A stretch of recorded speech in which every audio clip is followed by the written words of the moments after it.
Hello guys, আসসালামু আলাইকুম। আজকের রেসিপিতে থাকছে 2 পদের ভর্তার আইটেম। গরম ভাতের সাথে ভর্তা কম বেশি সবাই পছন্দ করেন। তো আজকে আমি 2 পদের ভর্তা খুবই মজাদার সাথে তৈরি করে দেখাবো এবং খুবই ইজিলি ভাবে তৈরি করে দেখাচ্ছি। আশা করছি আজকে ভর্তার রেসিপিটি আপনাদের কাছে খুবই ভালো লাগবে। ভালো লেগে থাকলে ভিডিওটি স্কিপ না করে সম্পূর্ণ ভিডিওটি দেখে নেন। আর অবশ্যই ভিডিওতে like, comment, share and subscribe করে দিবেন। পাশে থাকা বেল আইকনটি অন করে দিবেন যাতে পরবর্তী ভিডিওর নোটিফিকেশন সর্বপ্রথম আপনার কাছে পৌঁছায়। তো চলুন ভিডিও শুরু করা যাক। প্রথমেই আমি বরবটি ভর্তা তৈরি করব। তার জন্য এখানে 250 গ্রাম পরিমাণে বরবটি নিয়েছি আর এগুলোকে 2 সাইড থেকে খোসা ছাড়িয়ে নিয়েছি। আর এখন এগুলোকে সিদ্ধ করতে রেখে দিচ্ছি। আর অন্যদিকে আমি একটি কড়াইয়ে ভর্তা তৈরি করার জন্য উপকরণ তৈরি করে নিচ্ছি। তাই একটি ননস্টিকের কড়াই নিয়েছি, তাতে 3 স্পুন পরিমাণে সরিষার তেল দিয়েছি। তেলটা যখন হালকা গরম হয়ে এসেছে তখন এখানে আমি 3 কোয়া রসুন দিয়ে দিচ্ছি। আরও দিয়ে দিচ্ছি 4টি শুকনো মরিচ এবং রসুনটাকে আমি হালকা কিছুক্ষণ সময় নিয়ে ভেজে নিচ্ছি। দেখতে পাচ্ছেন রসুনটা ভেজে নেওয়া হয়ে গিয়েছে আর মরিচের মধ্যেও কালার চেঞ্জ হয়ে এসেছে, তার মানে এটি পারফেক্টভাবে ভেজে নেওয়া হয়ে গিয়েছে। চুলা থেকে এগুলোকে আমি নামিয়ে নিচ্ছি। ওই একই তেলের মধ্যে আমি আবারও 4টি কাঁচামরিচ দিয়ে দিয়েছি। আরও দিচ্ছি মাঝারি সাইজের 2টি পেঁয়াজ কুচি। আর পেঁয়াজ এবং কাঁচামরিচটাকে আমি ভেজে নিব। ও হ্যাঁ, আরও দিয়ে দিচ্ছি এখানে গুঁড়ো চিংড়ি মাছ। আর কিছুটা তেল অ্যাড করে নিয়েছি। আর এখন এই সকল উপকরণকে আমি ভেজে নিচ্ছি। বরবটি ভর্তা তৈরি করার জন্য চিংড়ি মাছ দিলে বেশি ভালো লাগে, তাই আমি চিংড়ি মাছটাকে কিছুক্ষণ সময় নিয়ে ভেজে নিচ্ছি। আর এখানে আমি ছোট ছোট চিংড়ি মাছ ব্যবহার করেছি। আপনারা এই প্রসেসিংয়ে ভর্তা তৈরি করতে হলে বড় চিংড়ি মাছ দিয়ে ভর্তা করলেও হবে, তাতেও কিন্তু কম স্বাদ লাগে না। দেন কিছুক্ষণ সময় নিয়ে ভেজে নিচ্ছি। বাই দ্য ওয়ে, আমাদের এখানে এই সবজিটাকে বরবটি বা লাফা বলে। তা আপনাদের এলাকাতে এই সবজিটাকে কি বলে কমেন্ট বক্সে জানিয়ে দেবেন কিন্তু।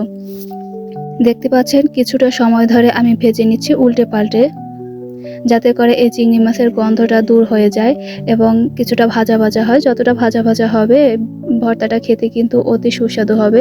ভেজে নেওয়া হয়ে গিয়েছে, এবার ভর্তা তৈরি করব। ভর্তা তৈরি করার জন্য এখানে আমি ভেজে রাখা পেঁয়াজ, মরিচ, চিংড়ি মাছ, রসুন এবং বরবটি সিদ্ধ করে নিয়েছি। এবার একটি শিলপাটা নিয়েছি আর শিলপাটাতে আমি এগুলোকে বেটে বেটে ভর্তা করে নিচ্ছি।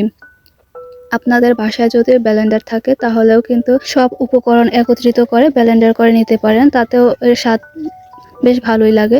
তবে আমার কাছে পার্সোনালি এভাবে বেটে বেটে যে ভর্তা তৈরি করা হয় তা আমার কাছে খুবই ভালো লাগে। দেখতে পাচ্ছেন কিছুটা সময় নিয়ে এগুলোকে আমি একত্রিত করে ভর্তা তৈরি করে নিচ্ছি। খুবই একটি মজাদার ভর্তা। চাইলে আপনারাও বাসায় এই প্রসেসিংয়ে ভর্তা তৈরি করতে পারেন, খেতে খুবই দুর্দান্ত লাগে।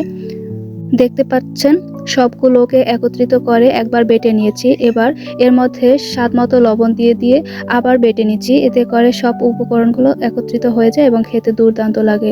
দেন দেখতে পাচ্ছেন ভর্তা তৈরি করা হয়ে গিয়েছে। এ হচ্ছে ভর্তার ফাইনাল লুক। মাশাআল্লাহ, খুবই দারুণ। আপনারা চাইলে এই প্রসেসিংয়ে বাসায় একবার হলে এই ভর্তাটি তৈরি করে খেতে পারেন। আশা করছি আজকের ভিডিওটি আপনাদের কাছে খুবই ভালো লাগবে। তো চলুন এখন আমি আরও একটি ভর্তার রেসিপি তৈরি করে দেখাচ্ছি। এবার তৈরি করব বেগুনের ভর্তা। তাই আমি মাঝারি সাইজের একটি বেগুন নিয়েছি আর বেগুনটাকে আমি পরিষ্কার করে ধুয়ে নিয়েছি। এবার একটি ছুরির সাহায্যে সমানভাবে পিস পিস কেটে নিব। তার আগে উপরের অংশটা কেটে নিয়েছি। প্রথমের যে অংশটা থাকে ওটি কিন্তু নেওয়া যাবে না, ওগুলোকে কেটে ফেলিয়ে দিতে হবে। এবার দেখতে পাচ্ছেন সমানভাবে আমি এই বেগুনটাকে পিস পিস করে কেটে নিচ্ছি।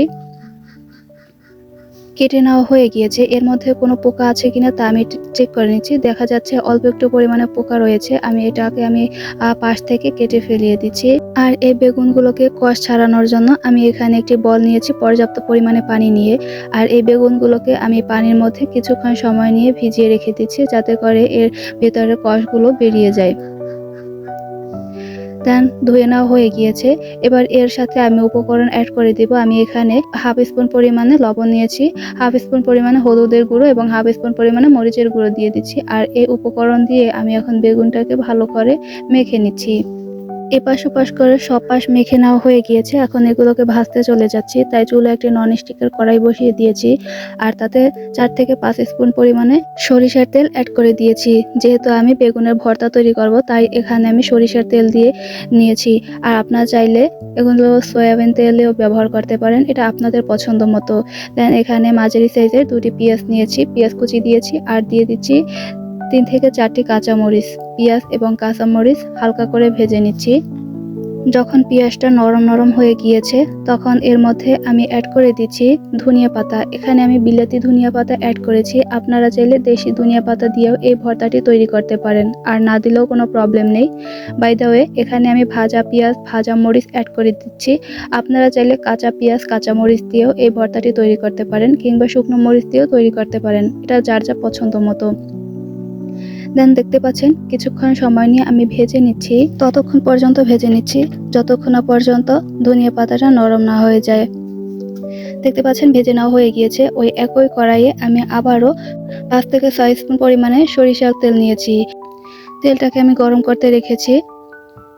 তেল যখন হালকা গরম হয়ে এসেছে তখন আগে থেকে মেখে রাখা বেগুনগুলো এক এক করে এর মধ্যে দিয়ে দিচ্ছি। আর এর সাথে আমি আবারও 4 থেকে 5 কোয়া পরিমাণে রসুন দিয়ে দিচ্ছি। রসুনটাকে আমি কিছুটা ভেজে নিব। আর শুকনো মরিচ দিয়ে দিচ্ছি 3টি। এখন একত্রিত করে সবগুলো ভেজে নিচ্ছি। এগুলো সিদ্ধ যাতে তাড়াতাড়ি হয়ে যায় তার জন্য একটি ঢাকনা দিয়ে বেশ কিছুক্ষণ সময় ঢেকে রেখে দিচ্ছি। আর ঢাকনা উঠিয়ে আমি কিছুক্ষণ পর্যন্ত উল্টে পাল্টে ভেজে নিচ্ছি, যা স্কিপ হয়ে গিয়েছে। আর দেখতে পাচ্ছেন মাশাআল্লাহ কতটা নরম হয়ে গিয়েছে আর কালারফুল হয়েছে। এখন চুলা থেকে নামিয়ে নিচ্ছি। আর এখন বেগুনের সাইডে যে খোসা থাকে আমি খোসাটাকে ছাড়িয়ে নিচ্ছি। আপনারা চাইলে বেগুনের খোসা সহ এই ভর্তাটি তৈরি করতে পারেন, তবে এটি থাকলে একটু শক্ত শক্ত লাগে, আমার কাছে পার্সোনালি অতটা ভালো লাগে না। তার জন্য আমি সবগুলোর খোসা এক এক করে ছাড়িয়ে নিচ্ছি। দেখতে পাচ্ছেন সবগুলোর খোসা কিভাবে ছাড়িয়ে নিচ্ছি। আপনারা এই প্রসেসিংয়ে যদি ভর্তা তৈরি করেন খেতে কিন্তু মাশাআল্লাহ খুবই দারুণ লাগে। বেগুন পুরোপুরি ঝামেলা ছাড়াই এই ভর্তাটি তৈরি করতে পারেন অল্প সময়ের মধ্যে। এবার আমি হাত দিয়ে মুথে নিচ্ছি, যেহেতু দেখতে পাচ্ছেন ভর্তা তৈরি করার জন্য কতটা সুন্দর সিদ্ধ হয়েছে বেগুনগুলো।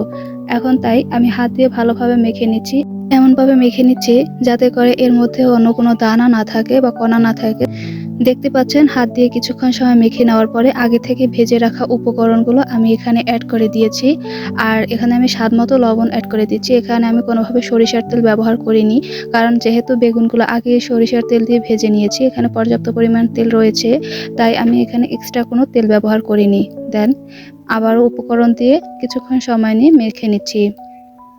তো দেখতে পাচ্ছেন কতটা সুন্দর হয়েছে। এটা যদি গরম ভাতের সাথে খাওয়া হয় কতটা দারুণ লাগবে, তাই না? তো ভর্তা কেনা পছন্দ করে, আমি আশা করছি সবাই কম বেশি ভর্তা পছন্দ করেন। তো এই প্রসেসিংয়ে যদি আপনারা ভর্তা তৈরি করে খান খুবই ভালো লাগবে। আর এই হচ্ছে ভর্তার ফাইনাল লুক। মাশাআল্লাহ কতটা সুন্দর হয়েছে। তো আজকের ভিডিওতে আমি 2 ধরনের ভর্তা দেখিয়েছি, আশা করছি আপনাদের কাছে খুবই ভালো লাগবে। আপনারা চাইলে বাসায় এই ধরনের ভর্তা তৈরি করে খেতে পারেন। তো আজকের এ পর্যন্তই। ভালো থাকবেন, সুস্থ থাকবেন। আর আমার ভিডিওটি আপনাদের কাছে কেমন লেগেছে অবশ্যই আপনাদের ব্যক্তিগত মতামত কমেন্ট বক্সে। আর ভিডিওটি ভালো লেগে থাকলে অবশ্যই ভিডিওতে like, comment, share and subscribe করে দেবেন।